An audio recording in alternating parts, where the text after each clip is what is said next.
So you've probably heard of FTO by now, and there's a good chance you also know about our new Anti-Pop Kit, but we haven't really shown off its performance. Nobody at the office is much faster than a minute, so we asked some really fast solvers to show it off. So if you like what you see, check out the kit in the description and our installation tutorial up here. I hope you enjoy everyone's solves, and thanks for watching. Hey guys, this is Siggins. I'm just gonna quickly give some of my thoughts on the LBL Designs Anti-Pop Kit for the DianSheng FTO.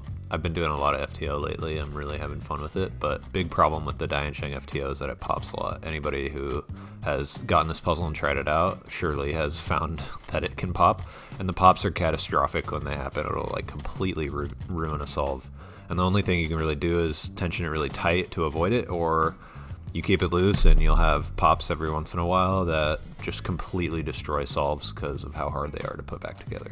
Doing the mod itself was a little difficult. I have some watery super glue that I used, and it was hard to not get it on the pieces.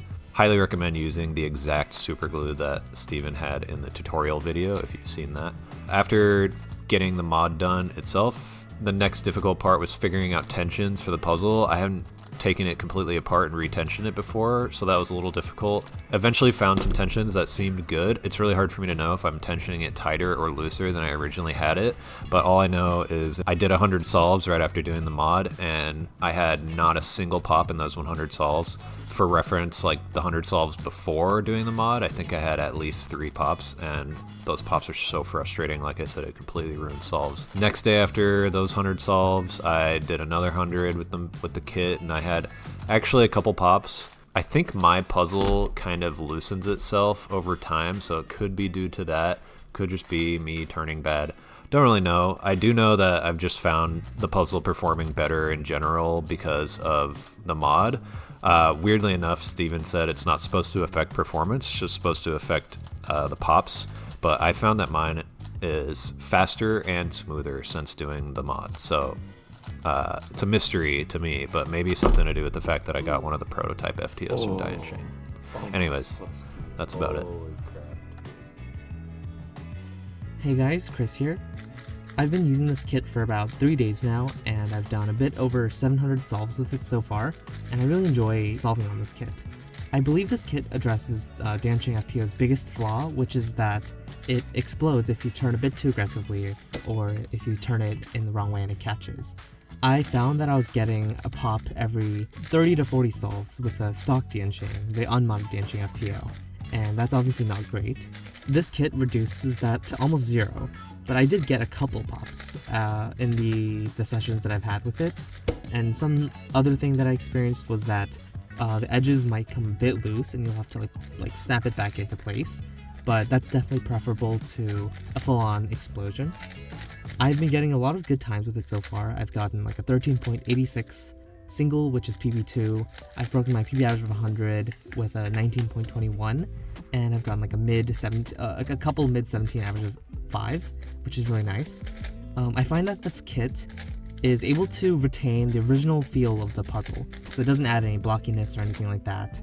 It allows you to corner cut the same amount, so it retains that flexibility, but obviously it reduces the explosions and even allows me to turn a bit more aggressively and a bit more quickly and confidently. I definitely recommend getting this kit if you have been experiencing explosions. It definitely helps a lot with that and makes the solving experience a lot more enjoyable.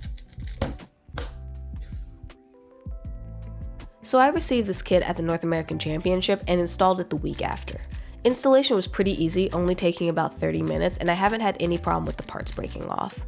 From my experience, this kit greatly reduces the pops on this puzzle without affecting the turning quality. I had a little trouble finding the right tensions for this puzzle after installation, had to do a little experimenting to see what worked best. After tensioning it similar to how it was before I installed the kit, which was generally on the tighter side, I've done about 200 solves and I've only had 1 pop, which is less than I'd have expected for that many solves, plus I haven't had any pops doing mundane things like scrambling, which I used to have a problem with. Obviously, this kit doesn't eliminate pops completely, especially if you like your FTO on a looser tension, but it definitely improves on the problem with the DianSheng FTO. I think this kit is worth it as it reduces the popping problem without inhibiting the turning. As someone who generally has a rougher, faster turning style, I'm able to trust my FTO more and turn closer to my full speeds without being scared that I'll explode it, which was definitely impacting my solving beforehand.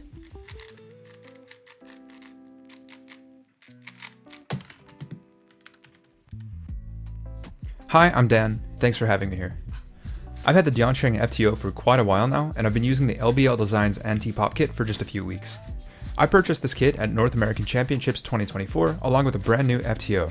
I installed the kit and set up the puzzle before the unofficial round of FTO that night, and I instantly felt a lot more confident in my turning, since my turning style is fairly aggressive, which leads to a lot of pops. I went on to use this kit in the round and ended up winning. As soon as I got home, I started playing with a lot of different setups with this puzzle, whether that be tensions or different lube setups, and after that and a lot more breaking in, I got it to a point where it now very rarely pops. I will say it still does happen sometimes, but certainly a lot less. Occasionally, I even get pops that don't even fully explode, just the edge pops out halfway and you just push it right back in and keep solving. Really, from the get-go, the DianSheng FTO never felt like the perfect FTO that we were all expecting and hoping for, but this kit gets it a lot closer since the biggest problem was the pops. After using the kit for a while, I can say that it's kind of one of those products that has almost no downsides. The hardest part was getting even tensions after putting the puzzle back together. You do have to be careful when you're gluing the parts down, but as long as you take your time and pay attention, then you'll be fine.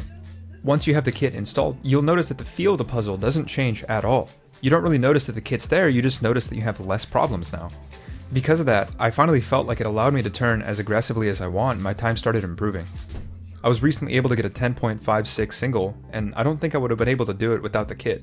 So I really recommend this kit if you have a DianSheng FTO, especially if you're struggling with pops. It's very fairly priced and it's not too difficult to install. I really think this kit is a must. Thank you again for having me here. Hey, I'm Aedan, and I'm going to share my thoughts on the DianSheng LBL mod. I installed this mod a couple of weeks ago at NAC, and I found the process very straightforward. Since then, I have noticed a reduction in explosions, although I sometimes get a wave of explosions, which usually goes away once I spend some time tensioning. I do sometimes get an edge that pops out halfway, which can just be pushed back into place easily without an explosion, and it's usually a sign I need to tighten the puzzle a little bit. I get these more often than I do explosions, so that's at least an upgrade. This mod helps the most when the layers are fully aligned, but it still has issues mid-turn. If you're midway through a turn and pull on an edge in a corner in the wrong way, you can easily get an explosion, at least on my tensions. With the way you would have to pull the corner mid-turn, that specifically isn't an issue in a normal solve, but if the puzzle ever catches mid-turn, then I try to turn another layer, I can get an explosion. I do generally prefer my puzzles looser, so my tensions are a bit risky. I have definitely noticed a reduction in explosions on loose tensions, but they can still happen occasionally. The usable tensions in general for the DianSheng are very small, and this does expand it a bit, but it's still challenging to hone in on the right tensions. I didn't really notice any significant change in the smooth feeling or performance of the puzzle, so I don't see any downside to installing the mod. Overall, it's still more pop prone than the Rex TO, but I enjoy the feeling, size, and weight of the DianSheng more, so my modded DianSheng has become my new main. And overall, it has made solving with the DianSheng less rage-inducing.